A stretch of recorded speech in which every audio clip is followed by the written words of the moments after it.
Hey everybody, and welcome back to the pool deck project. As you can see, all the scraps gone. Just doing little touch-ups before I do the pressure washing. I want to hit everything with the belt sander, especially the handrails, so nobody gets splinters in their hands. And I had to cut this one off a little bit, so there's a little rest of that one. And of course I want to move the hinges. But that's the work for today, is to get this thing ready to clean and hopefully get it stained tomorrow. It's about 45 degrees Sunday morning, 10 o'clock, wind blowing about 10 miles an hour. So it's not the best of days to be out here working, but we got to get it done while the sun's shining. So basically what I'm going to use is this belt sander. It's got a, I think this is 100, this is 50 grit here. This has got 50 grit paper on it.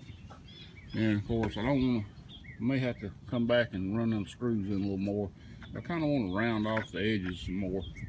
See, the edges ain't too sharp, but especially down here. And this one I cut with a skill saw looks a little better than this one I cut with that dull blade on my miter saw. That blade was dull when I cut that, but I have since replaced the blade. And just kind of get it looking a little better. I'm not going to worry about sanding any of the floor, just the handrails mostly, all around the top of it there. And anyway, I'll bring you back, show you what it looks like. Alright everybody, it's a couple hours later, and I've got the handrail sanded down. And I went ahead and we got my little jitterbug sander there. This belt sander, it was really too coarse, so I took my little jitterbug and got it down to 400. You can still see a lot of scratches from that belt sander, but it's definitely better. It's still a little rough right in here, but that's to be expected. This is definitely better. A lot more scratches in this one.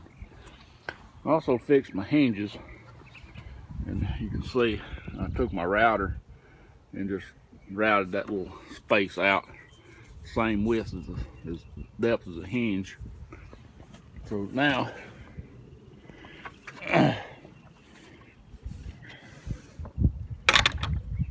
works pretty good. It's still got a pretty good little gap there. It's a little tighter at the bottom, but that can all be adjusted with this what you call it. You can adjust this rod here, and that will either pull the bottom up or let it down. It looks like it might be a little high compared to the two up there. So what we'll do, we'll just take that, back it off, and that should let it slide down some. I just don't want it to slide down so much that this don't line up. This is just basically hand tight. You just have to figure out which way it needs to go down. There it is. It's getting a little loose there. So that'll kind of even the spaces up. See that or not? It's a little better.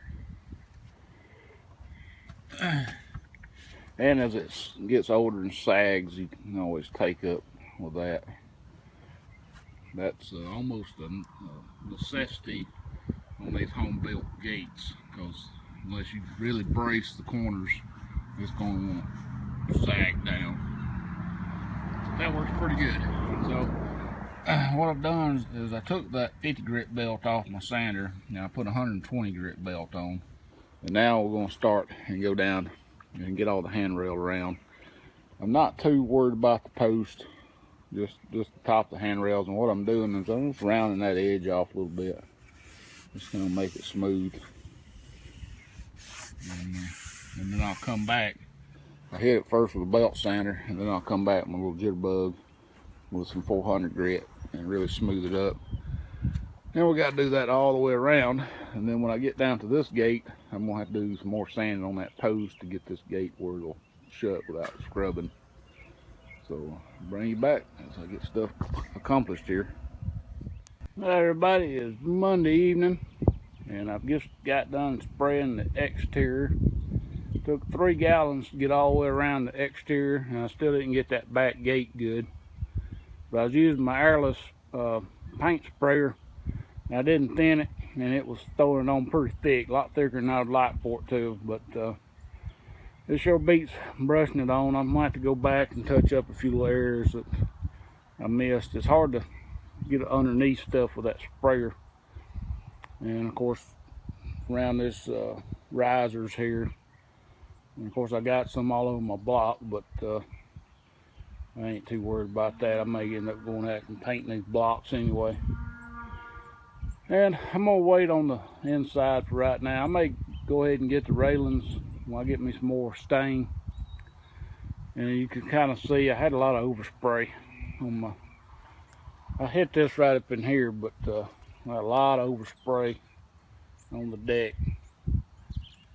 See, this stuff went on pretty thick. It's probably gonna peel pretty thick. A lot thicker than I wanted it to. I ain't really happy with it at all. We'll see. It may peel right off. I don't know. I can see a lot of places I missed though. It's hard to get back in these, like the back side of these. I'll have to come back with a brush and brush them. I wish I had a brush with me. I could brush some of this heavy stuff down as I went, but I didn't even have one with me. So yeah, that sprayer is it puts out a lot of paint. And I had it on the highest pressure setting, hoping it would atomize more than it was spraying, but I don't. Oh, maybe I should have put it on the lowest pressure. I don't know. But anyway, it is what it is. I did find out that I forgot some lattice over here on the back side by the steps. I forgot to put in lattice up, so I guess I'm gonna have to go back and get some more lattice and finish that little spot. Well, I'll bring y'all back when I get a little more accomplished. Won't be today though, and maybe tomorrow. I don't know. So until then.